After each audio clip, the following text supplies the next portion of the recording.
The recently concluded visit of Dr. L. Murugan to Sri Lanka. L. Murugan is the Minister of State for Fisheries, among other things, and the Tamil Nadu BJP President 𝗚 Annamalai will give us an idea of how the India-Sri Lanka relations are improving.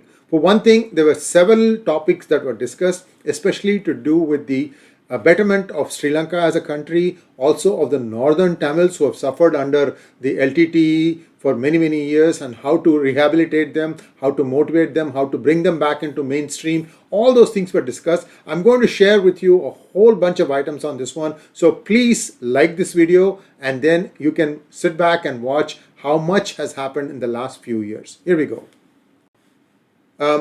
Both sides, Douglas Devanandam of Sri Lanka, who is the Fisheries Minister, and Dr. L. Murugan have come to an agreement on some broad lines, and this is going to get solidified when the Sri Lankan President is going to be visiting India. I don't know if it's President or the Prime Minister. One of them is visiting India shortly, and at that time I think this will get codified even more. What are the things that have been broadly agreed to?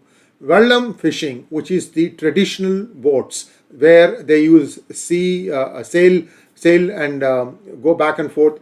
Traditional fishermen, not the trawlers. These people, they can be allowed to come and fish off of Sri Lankan waters and vice versa. So that is something that will be agreed on. The other thing that's going to be perhaps agreed to is the mechanized trawlers now have a way to do things outside, like for example in deep sea fishing, which is neither the coast of Sri Lanka or India, and try and make a living out of it. After all, India has had $8 billion worth of seafood exports this year, an all-time high. So India will probably want to build on that, and for that you need raw material, which is fish. So how is this going to be done? The Supreme Court of India has conditionally allowed purse seine fishing beyond the territorial waters, in other words in deep sea. What I am given to understand this is that you create essentially a curtain, like a rectangle, and then you put the whole thing inside in deep sea, and then you scoop up all the way from the bed everything that you can get. So this is a fairly big curtain that they are planning on doing. This is available before. That will give a fair amount of catch, it is believed, and this will keep the two separate, that is the trawlers separate from the traditional fishermen. So let's hope that this will kind of bring some amount of stability where India can continue to grow as a seafood exporter. By the way, the number 2 importer of India's seafood is China.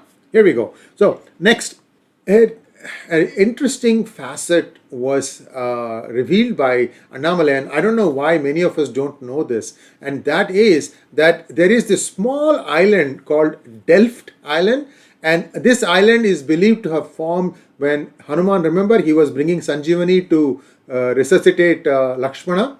So when he was doing that, a part of that Sanjeevani mountain fell in the ocean, and that is now called as the Delft Island. It's a Dutch name. The older name that Hindus or Indians have given is 𝙤𝙬𝙤𝙤, which means long island. Long Island, how about that? And it is very close to Rameswaram, and I'll show you where how close they are. See this tip here, right here near the buoy number 2. That's where the Rameswaram city is located. For example, you can see the city here. I've magnified it. Traditionally, cow's milk from this island of 𝙤𝙬𝙤𝙤 used to be brought every day in the morning for performing Abhishekam of the Shiva in Rameswaram. We know why Rameswaram is called Rameswaram, right? Rama Ishwaram. Anyway, that's a story for a different day. But I just wanted to tell you that now there are attempts being made to revive this practice so that the cows from 𝙤𝙤𝙤𝙤 can give their milk, and that milk can be brought to Rameswaram to perform the puja. Very important symbolic point. Now, what has the Indian government done for Sri Lanka over the past several years? Well, again, the Tamil Nadu BJP President, Sri Annamalai, has put together a really nice slide deck. I'm going to share with you and go over some of the points and add a little bit more to what he has said. Here we go. He came first to Sri Lanka in 2015, and even in his very first visit, the Prime Minister went and visited the Northern Territories. And at that point of time, in the northern territories were being governed by a person called 𝙒𝙤𝙣𝙤𝙤, and this person you can see in the top right picture. You can see him standing to the right of Modi, and he was a justice. He was a judge before, and then he retired, and I think he was sort of like the resident. They had a different name for it. I think agent probably. That's the name that they used to give for the person who was the highest official in a particular state of Sri Lanka.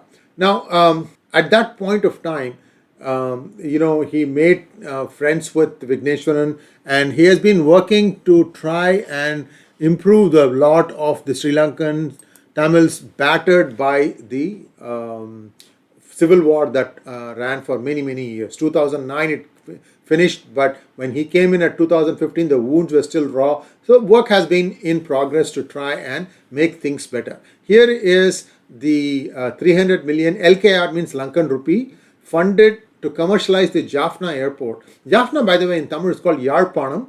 Yar is the name of an instrument. It's also called the lute, I think, or a variant of the lute. It was also considered a precursor to the veena. Anyway, so 𝑦𝑎𝑟𝑝𝑎𝑛am, that's supposed to have originated from there. And now that Jaffna Airport has been restarted. It has been operational since 2019, and a lot of flights are beginning to happen. I think there is one flight from Trichy, if I remember correctly, one from Chennai, and I think maybe one more from some other town. I don't remember exactly. These are just the India to Jaffna flights. And in 2017, India gave a line of credit of $318 million to Sri Lanka to enable them to have a luxury train that went from Colombo to Jaffna. That's a fairly long distance, 386 kilometers, and this was inaugurated last year in January 2020. In 2017, India helped 𝙤𝙬𝙣𝙬 harbor. This is in the northern province. It was a famous harbor that was again not working at all, not functioning. They have re-enabled that, given extended financial assistance to have a small ferry service that is going to be starting very soon to go from there to Karakal. Karakal is further north of Rameswaram. Karakal is a place where it's more like mainstream India. Rameswaram is an island way down south. This is a little bit more to the northern side. So just for information purposes. And remember that Sri Lankan Tamils are not one ethnic identity. There are many groups. For example, those who are living in the hills, they went only 200 years ago. They went at the behest of the British, who wanted them to come and work on the tea plantations and coffee plantations that were being made there. They were building up, on slopes you make these plantations. You can see them in Coorg, you can see them in Uttakamand or Ooty. Udagamandalam is the right name to put. So he met those people also, and they are in the process, that is India is in the process of helping them build their own homes. Here are some homes built. 45,000 has been built at the price of 5.5 lakh Sri Lankan rupees, and there are more being built as we speak. So the amount of work that is going in, 31 billion Lankan rupees here. In fact, India's total aid thus far is about $3.5 billion over the past, I would say about 18 months, ever since things went south in the Teardrop Island.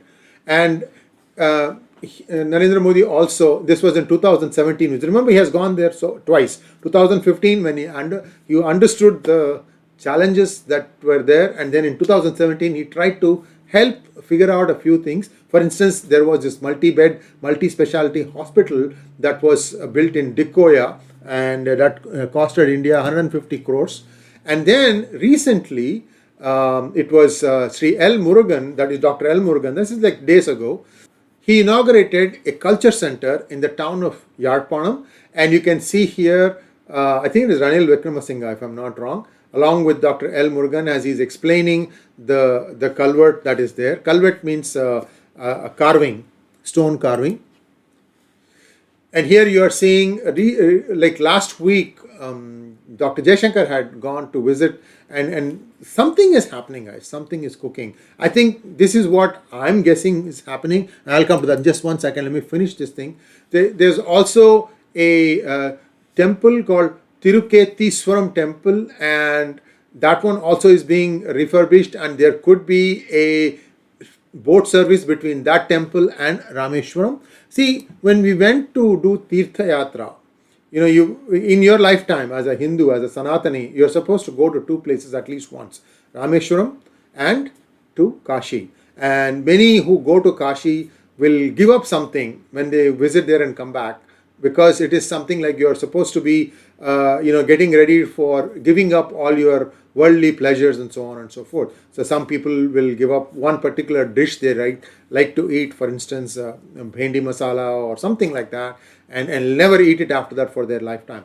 So Rameswaram is very important from that perspective, and there is a lot that is happening from India's side to help them, and this fishing treaty that is expected to happen very, very soon will only make things better, and it gives a tighter bind between India and Sri Lanka. I wouldn't be surprised if a bridge is planned and laid out, and one of the two deep sea ports of Sri Lanka, whether it is Colombo or 𝙒𝙧𝙤𝙪𝙥𝙤, will be used by India, especially for its burgeoning crude trade, because they need to have a lot of storage facilities to store the crude, refine it, and then send out the refined product all on barges and these huge tankers. And for that, right now India is using Singapore a lot, and there is no reason why it cannot use Sri Lanka instead. Thanks for watching. Please like, share, and subscribe to our channel. Don't forget to click on the bell button for notifications. Namaskar.